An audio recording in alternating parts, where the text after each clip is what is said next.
the human condition at the present moment is a very polarized one. And that's true across all societies. There are now very prominent leaders who are almost exclusively acting out of hatred for the other side. Our fears are real and our fears are similar. Both sides feel the same sort of fears. You have to figure out better leaders, you have to figure out better elders who are more suited, more wise to actually guide you towards what a potential solution could be of the real problems that we're facing now. Hello, good people of the internet. Welcome to today's episode of the Unlearning Playground podcast by Chetan Narang. Today's episode is actually a very special episode because it's also the last part 4 of the Beyond Politics series on the Unlearning Playground, which is a video series I recently launched in direct collaboration with my good friend and philosopher Rocco Jarman from Eyes Wide Open Live. If you haven't watched parts 1 to 3 of that series yet, it's okay. Stay with me till the end of today's episode and I can guarantee that by the end, you would want to watch parts 1 to 3 as well. But stay with me till the end.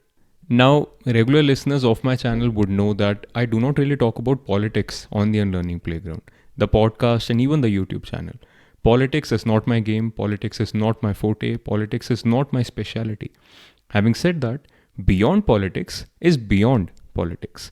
It's not really two guys sitting together and talking about political issues, debating about what's actually right and what should the listeners think is right, etc., whom they should vote for and all of that. That is not at all what Beyond Politics is about.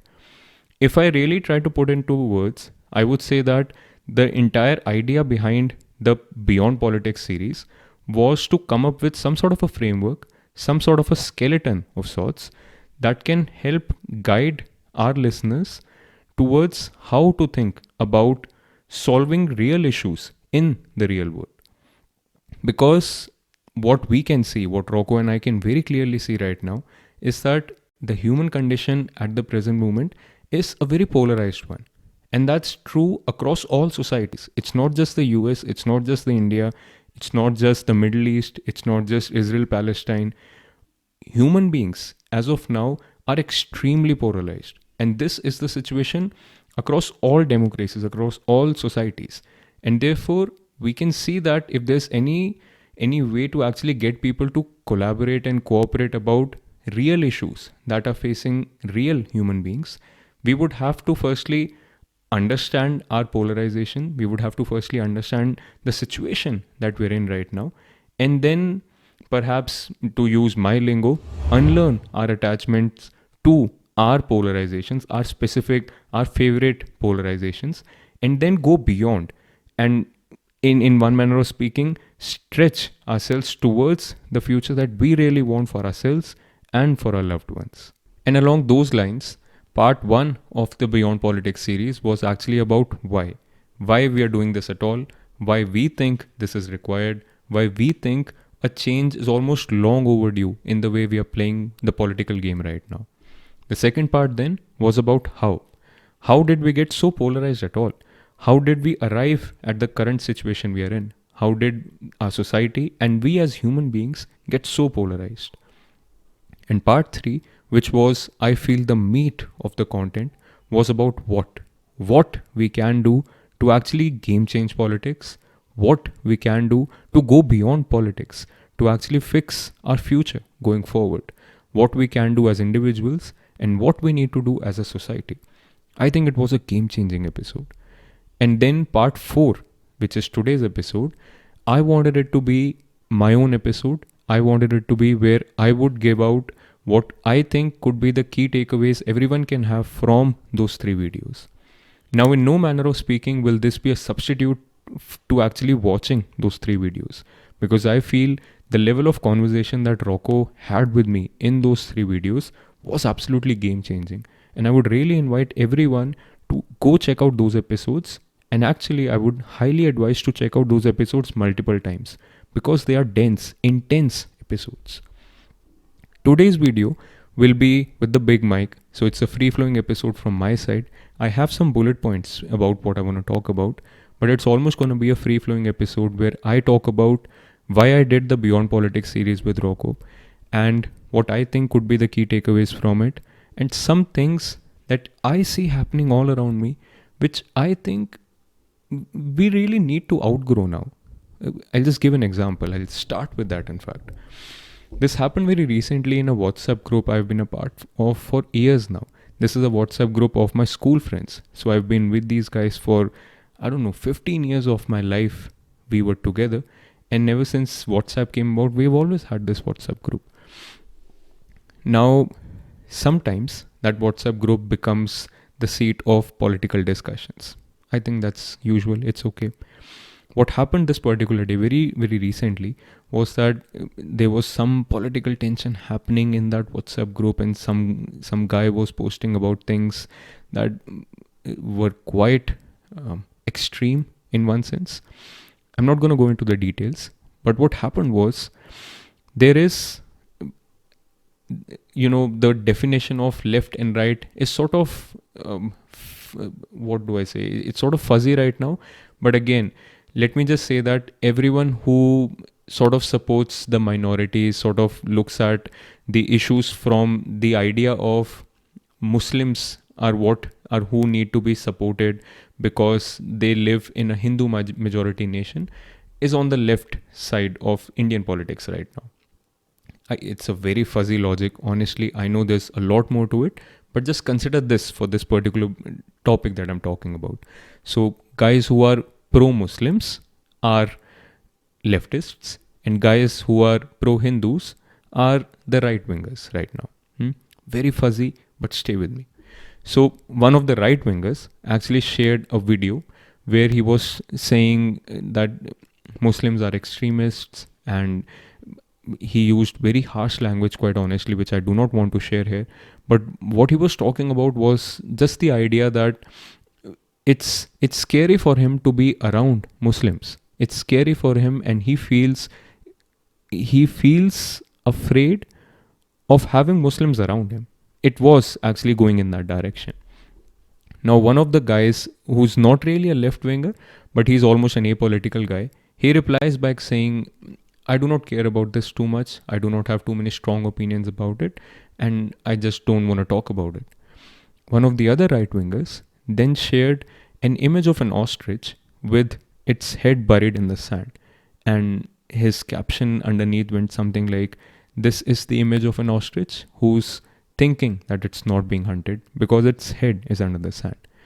Now, this is a very common image. The idea is that if you close your eyes and you think that the enemies are not after you, it's not like the enemies aren't after you. They are going to come for you, right? Now, this image was shared by this guy to invoke fear in him. And in fact, it was actually shared by him to share that my fear is real. Now, here's the tricky part. The fear is absolutely real. I'm not saying that these guys are wrong. I'm not saying that at all. If you're feeling fear due to anything, you are feeling it. So your feeling is absolutely real. But here's the tricky part. This same image can be shared by an extreme left-winger guy to a guy who's being apolitical from the other side. If a Muslim, well, let's just reverse the rules. Let's say there's a WhatsApp group where people are more Muslims than Hindus. Now, one of the guys is talking about how he feels afraid of being around Hindus who are part of that WhatsApp group.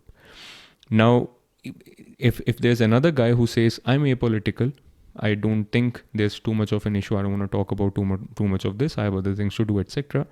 The same image of the ostrich burying its head in the sand can be shared by one of the extremists on this side and ask him to actually be afraid. Because if you're not afraid, you're actually being that ostrich who's closing its eyes and it's burying its head in the sand and thinking that the Hindus aren't coming for you. They are coming for you, man. What I'm trying to tell you is that our fears are real and our fears are similar. Both sides feel the same sort of fears.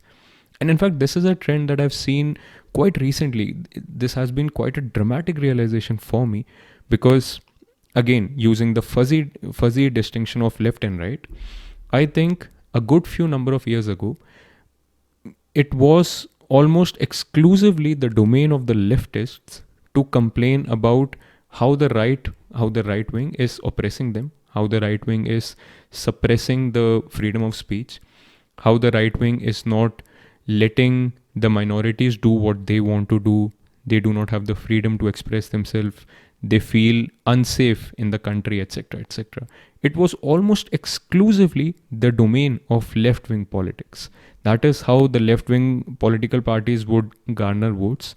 That is how people who were supporters of that party, or not just even political parties, people who were supporters of that ideology, would try to motivate other people to actually vote for this particular party because they're going to bring justice to the minorities. And now it's almost been a good few number of years that the same arguments, the same fears are now being used by the right wing parties, by the right wingers. They're using the same arguments, saying that we are not able to express ourselves because these guys suppress us. We are not able to feel safe in our own country because these guys are actually the ones who are cultivating an atmosphere of fear. And to top it off, what has happened is both these sides have now started to ridicule the other side for feeling the same fear that they are also feeling. Haven't you seen that? Don't you think that is relatable? I've seen that happen in the United States of America. I've seen that happen in India. And I'm pretty sure that it's happening across all democracies where there is this kind of a polarization happening, which I feel is almost all democracies right now. And therefore, I think what is extremely important for all of us is to understand that if you want to solve this issue, now that's a big if, because I personally feel that even my friends who were sharing all of this in the WhatsApp groups, they aren't really looking for a solution, quite honestly. I mean, or rather I should say, they aren't really looking to be a part of the solution. They're looking to be heard. They want that our fears should be acknowledged. They want that our fears should be heard. And that's it. I think they don't want any culpability in becoming a part of the solution. And that's okay. I don't blame them for it because everyone has their own things to do. Everyone is busy trying to cope up with their own lives, and not many really want to be the torch bearers of what political games we should play or how a utopian society can be formed, etc. Not many people want to do that, and that's okay. But here is the catch. We live in a day and age where our fears can very easily be gamed. We live in a day and age with social media, the internet, and all of these algorithms which are powering this massive technology block that we have in our hands in the form of our smartphones. And therefore, if you're not a part of the solution, you are by definition a part of the problem. Because especially if you're polarized, if you are a person who is so driven by fears that you cannot read anything from the other side without getting triggered, if you are so driven by your fears that you cannot listen to even this, what I'm trying to say here, without thinking that I'm also a part of the problem because I'm also negating your fears, you are a part of the problem. And we cannot run away from the fact that we live in the social media generation. We live in a day and age where there is so much content coming all through the day for us that if we don't become aware of our own biases, if we don't become aware of our own fears, if we don't become aware of this game that is being played via social media on us, we by definition become a part of the problem. And what also happens is that if you do not want to solve the problem, let's say you do not want to become a part of the solution, you should still watch videos such as the Beyond Politics series that we have launched, because you should know what level of conversation to expect from your leaders. Because if you don't know that, you will by definition fall prey to leaders who are talking about fears that you have, who are trying to take the fears that you have to an extreme position. And therefore, I'm not saying they're trying to manipulate you. Our leaders come from within us. Our leaders come from within the fabric of our society.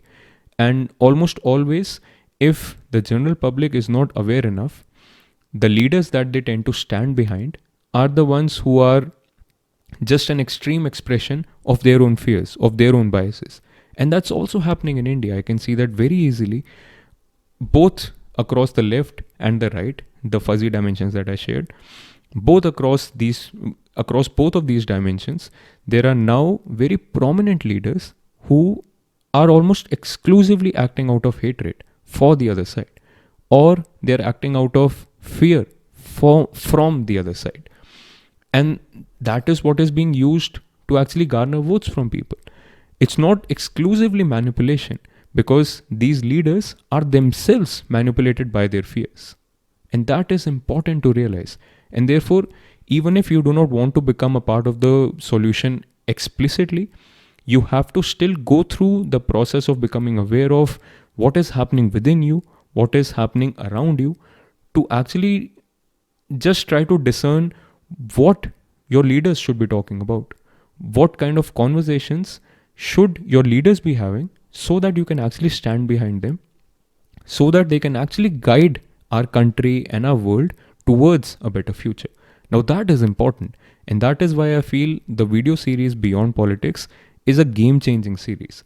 Because even if you are apolitical, even if you do not want to actually be a part of the solution explicitly, you should still go through it, so that you can at least judge, so that you can at least say to your friends who are this politically biased, like my friends are right now, you should be able to give them some resources where they can guide themselves towards a better version of themselves.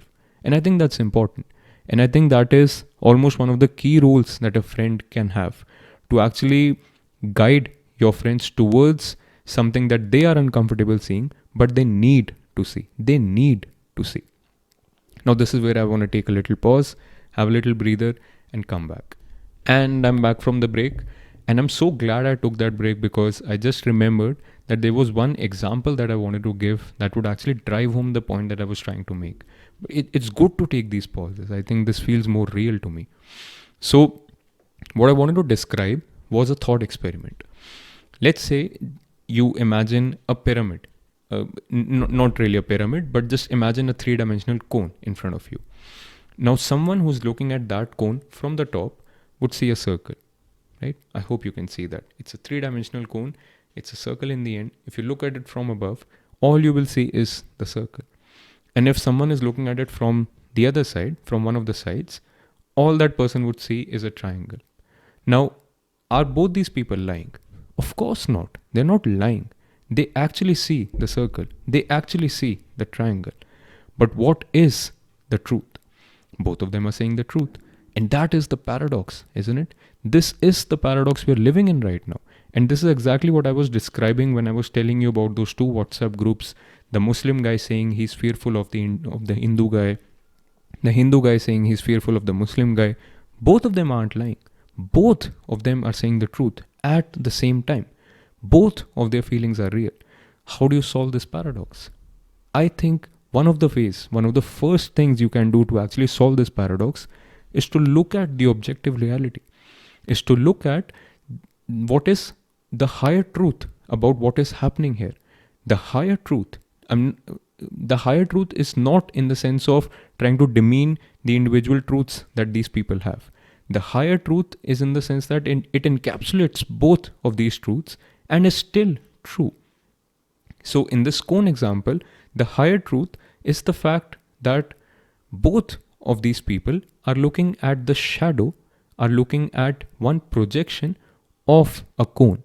The 3-dimensional cone is the objective truth in the situation. And what is also true is that one person is seeing the circle, the other person is seeing the triangle. You should be able to see this reality from this perspective. And once you start to do that, once you start to see this kind of objective reality of the entire game that is playing out, then you can become a part of the solution. Because you can see that neither is this guy lying, neither is this guy lying, nor is his fear wrong, nor is his fear confounded. It's just that both of them are seeing different realities. And if you belong to one of these 2 groups, you definitely need to see the higher reality. Because once you see that, you can then say, this is why I was not able to become a part of the solution. This is why I was always fighting. This is why I could never feel congruent with this person, because you were holding on to your own truth and always saying that this guy is not speaking the truth. So this is an example that I wanted to give. I hope I was able to drive home the point that both of these people are saying the truth. It's just that they are not able to see the higher truth. And the Beyond Politics video series is all about upgrading your consciousness, upgrading your level of awareness to the extent that you can see this higher reality. Now, what I'm going to do for the remainder of this episode is talk about some of the key takeaways, some of the most important key takeaways from those 3 videos. Let's get started. The first key takeaway I think you can have from that series is the 2 golden rules that Rocco shared. The 2 golden rules that you should apply before taking any decision in your life, and especially decisions that involve paradoxes such as this guy is right and this guy is also right, but what do I do now? So the 2 golden rules are, number 1, what does love look like right now? And number 2, what would I want to be done if I had to suffer the consequences of the decision I am about to make right now? So fundamentally important. Let me spend some time walking you through them. Number 1 was, what does love look like right now? Right now. This is especially important. The words right now are especially important because in the political context that we're talking about, there is one side which is super motivated by what love looked like 2000 years ago, 4000 years ago, 5000 years ago. What love looked like according to a book that belongs to their tradition. And now what we need to understand is that while this book was written by a very wise human being, it was written by a human being. It was always human beings who wrote these books. And there is absolutely no way, as wise as that human being might have been, there is no way that that human being had insights into what is happening in 2024. It just doesn't work like that. Of course, these books are valid across a lot of applications of our lives. Of course they are. They were written by very wise human beings. But they do not completely apply to every single situation in your life. And this is true across all domains. It's true for Hindus, Muslims, Sikhs, Christians, Jains, any book that you can pick. This applies to every single book. If your idea of right and wrong is completely dependent on those thousands of years old books, and if you think that merely challenging them, merely challenging those notions makes you a bad person, you're a part of the problem, not a part of the solution. Because there is no way that books written thousands of years ago would have complete context into the human condition today. And like I said, this does not mean that you can ridicule those books completely. So the other side, the other extreme side, which is completely opposed to consulting any of those books, are also equally mistaken. These books are important, and like I said, they were written by very wise ancestors of ours. So we should respect those books, but we should also respect those elders in the sense that they've taught you how to think. The only thing that they have taught cannot be what to think. So therefore, try to apply more discernment, try to find what love looks like right now, and then act along those lines. This is where right now is extremely important. And if you think that this is too much of a challenge for you to do as a petty little me, as a small human being, at least try to discern which leaders of yours, which podcasters of yours, which celebrities, which self-improvement gurus of yours are actually worthy of becoming the elders today, so that you can listen to them, so that you can listen to what love can look like right now. And that brings me to the second point. Do unto others as you would want to be done unto you. In the sense that, what would I want this person to do? What would I want myself to do if I had to suffer the consequences of the decisions I am about to make right now? Now, this is not just a fancy way of saying put yourself in other person's shoes and then think. This goes much, much, much deeper than that. Because I'm trying to evoke empathy in you. I'm trying to ask you to consider for a moment that do not be so detached from the situation and consider yourself to be an efficient worker who has to come up with an efficient decision, and it doesn't matter if some people suffer. Consider yourself to be a part of that group that is going to suffer because of the decision that you're about to take right now. And if you're really honest with yourself, if you feel that the decision that is about to be taken, that I'm actually supporting right now, I would not want that decision to be taken if I was on the other side. Do not support that decision. Have the balls, have the courage to actually, if you cannot oppose that decision, at least don't support it. And that is it. The two golden rules are: what does love look like right now? And what would I want to be done if I had to receive the consequences of the decision that is about to be taken right now? And again, it's absolutely important to act out of love, not out of hatred, not out of fear. And if you do not think that you can act out of love, at least have love enough to understand which leader of yours is acting out of love instead of fear and hatred. That is absolutely important to actually make better decisions when it comes to who you want to represent you going forward.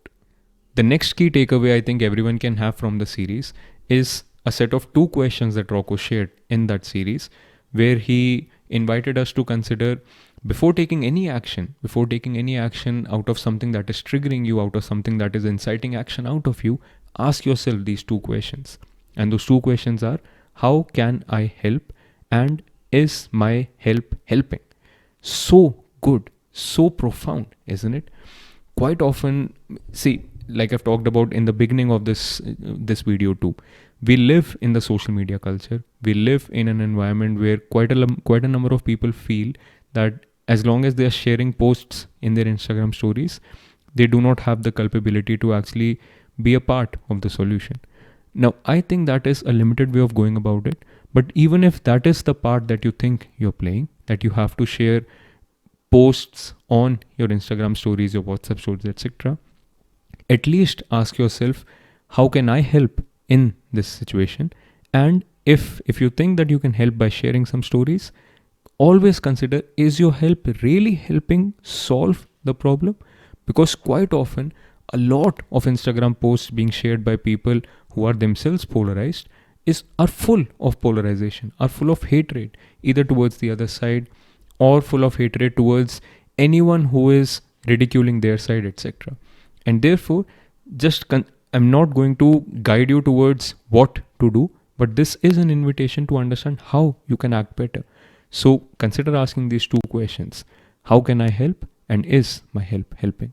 The third key takeaway, and this is something that I particularly loved myself when Rocco talked about this in the Beyond Politics series, was the Tim Urban levels of thinking diagram. I think it's a beautiful thought experiment to actually try and consider where you lie in that spectrum of the levels of thinking.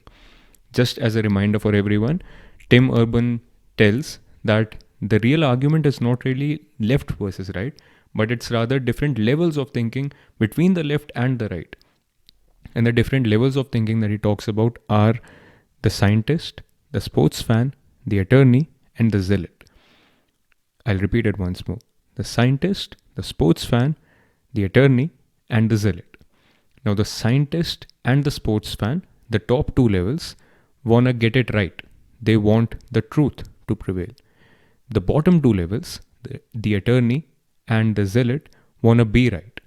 So, the intellectual motivation of the top 2 levels is what is true. It is the truth. The intellectual motivation of the bottom 2 levels is actually a confirmation of what they already think is the truth. Now, therefore, it is such an eye-opening thought experiment for yourself to do, to consider where you lie on this level of thinking diagram.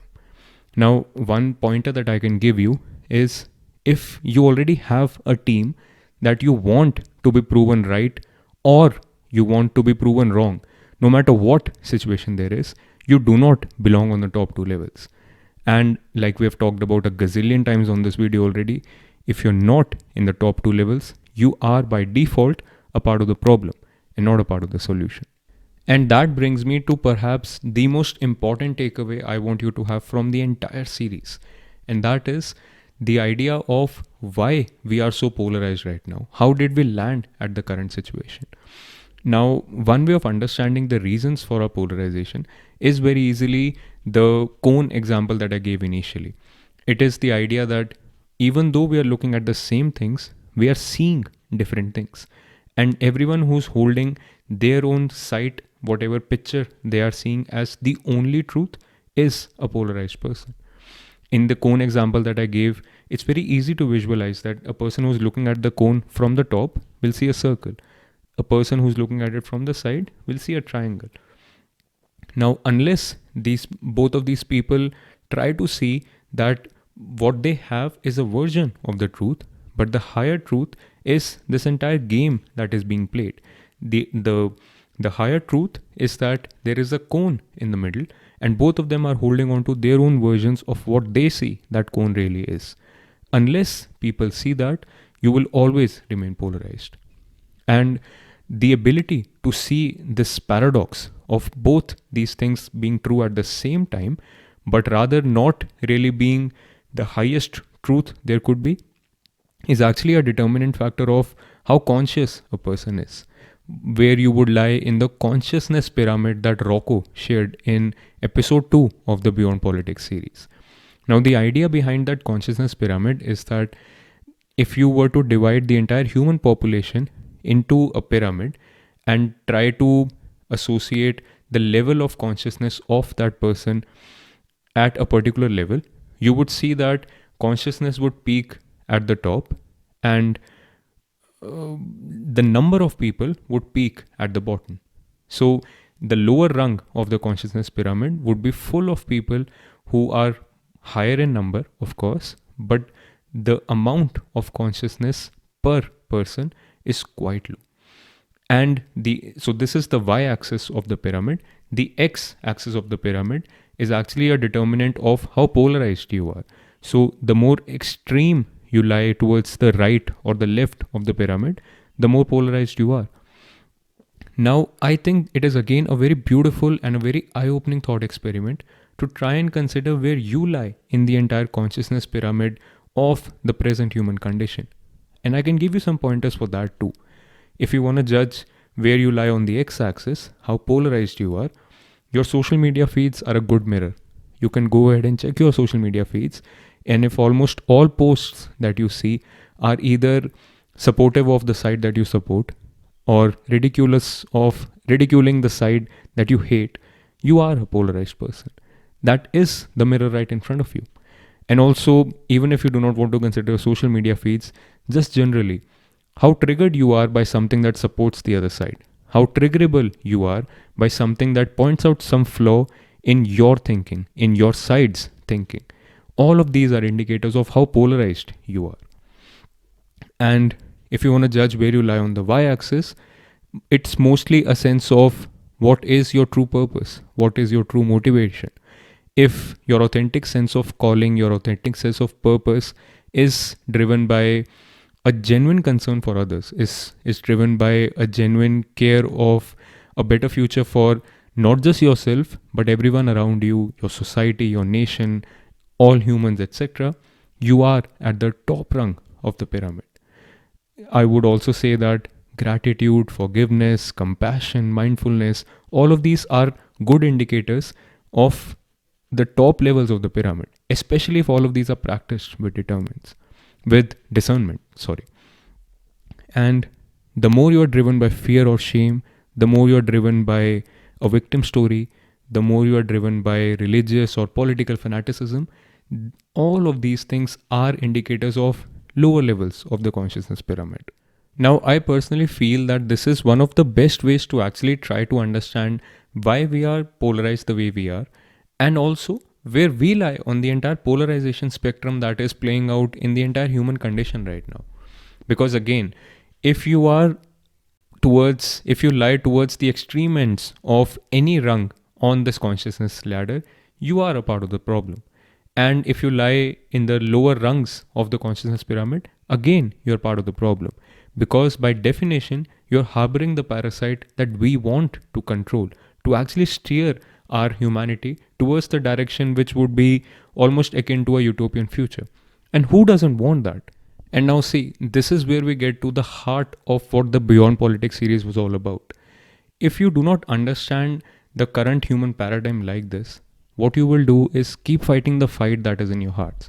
Even though you could have been better, you would keep fighting those petty little fights that you hold in your hearts because of your own fears, because of your own subjective truths, because of your own inability to see objective truths in the entire situation that is playing out around you. And that is not going to solve anything. It can give you some temporary relief in the form of having won this series of elections only to lose the next series of elections or the next one after that, etc. But that's almost a soap opera. You can keep playing that game, you can keep playing that drama, or you can try to look at the thing objectively, and you can try to look at what the real solution could be. And one real solution is quite literally upgrading your own level of consciousness, upgrading your own level of consciousness and awareness to the extent that you can see objective truths around you, and then take people around you with you to a higher rung of consciousness.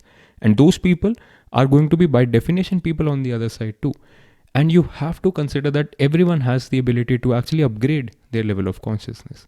That is the default premise of this entire thing.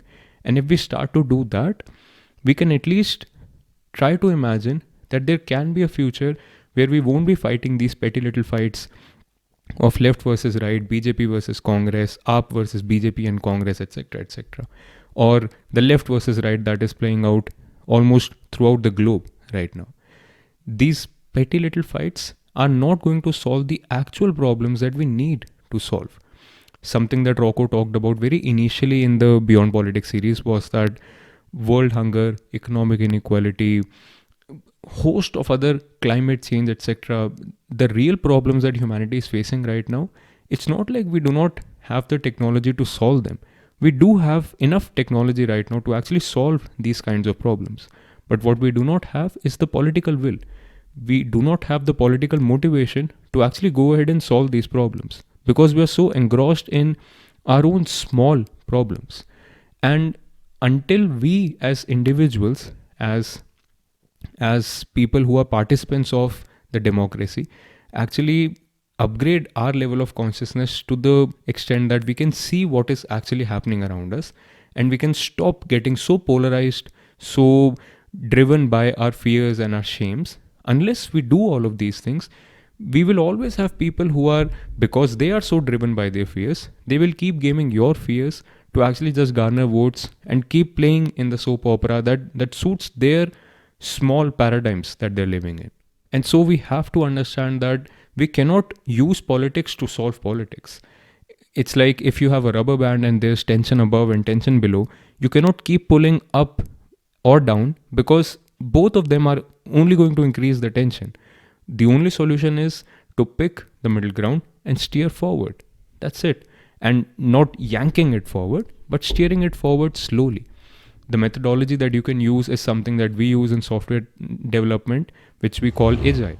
So you have a moonshot change in your mind, which is what you would want the system or the situation or your society to look like 4 years from now or a year from now. But that is the moonshot thing. You plan in terms of sprints. You plan that in the next coming weeks, in the next 2 weeks, this is the situation where you want to be in. And then you do a retro. You try and focus on what went wrong. You acknowledge what went wrong and you learn from it. You acknowledge what went right and you work towards that again. And by agiling the entire thing, by understanding that you cannot fix an idea beforehand and also try to accommodate for the emergent changes that will happen from the situation that has emerged now. When you acknowledge both of these things together, you practice Agile and you keep practicing Agile until you actually reach your goal. And that goal is not really a destination, it's a vector. It will keep evolving as life is evolving.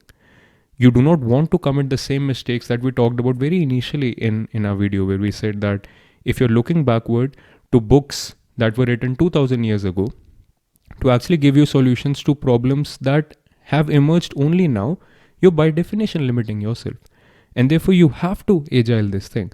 You have to figure out better leaders. You have to figure out better elders who are more suited, more wise to actually guide you towards what a potential solution could be of the real problems that we're facing now. And where does an individual's role lie here? I remember there was a tree that Rocco shared in the third video where he said that the main branch of that tree, including the main branch of the root, is what you can call the stable mutual actualization. That is the main branch that every single human being should be working towards. But then that main trunk is obviously going to branch out into various different beautiful branches. And every single human being, as long as they're aligned, as long as they are acting out of love, as long as they are not polarized to extreme ends of the consciousness pyramid, if they're acting out of love, they can attach themselves to any one of these or multiple of these beautiful branches and act accordingly. And again, you have to agile it, because it could happen that a branch that branched out of the stable mutual actualization actually went berserk, and it's no longer aligned to what our original goal was. And therefore, instead of falling prey to your sunk cost fallacy, you have to let go of it and attach yourself to maybe some other branch. Now, all of this may seem a little bit too metaphorical, but that is exactly what we mean. We do not want to tell you what to do. We want to tell you how to do whatever it is that you're doing. And this is a model of how to do things better. That is, in one essence, that is what the entire Beyond Politics series has been all about. It has been an attempt to tell you, to guide our listeners towards how politics can be done better, how anything can be done better, how our everyday lives can actually be taken beyond the petty little political fights that we are playing and actually be done better. It's almost an attempt to bring soul to politics. And again, that may appear quite impractical to a lot of people, but I personally feel that is because for so long, we have been in such an insane environment of this divisive politics that we feel that anything away from it is actually impractical. It's like that CXO of some company who has been working his ass off for 25 years in a job that he never really loved, but now that he has spent 25 years doing a job that he never loved, he feels that this is the path that every human being has to take. You cannot love your job. You cannot love what you do during the day.